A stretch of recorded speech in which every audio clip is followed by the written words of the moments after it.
Subscribe करा आणि like करायला विसरू नका. Happy birthday to you.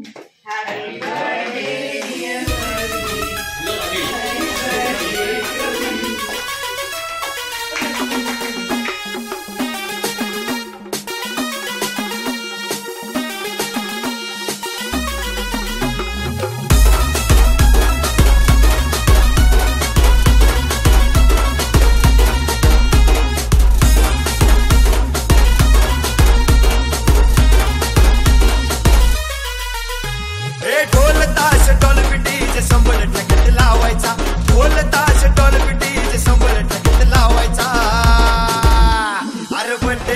भावाचा अन्न जलस साऱ्या गावाचा.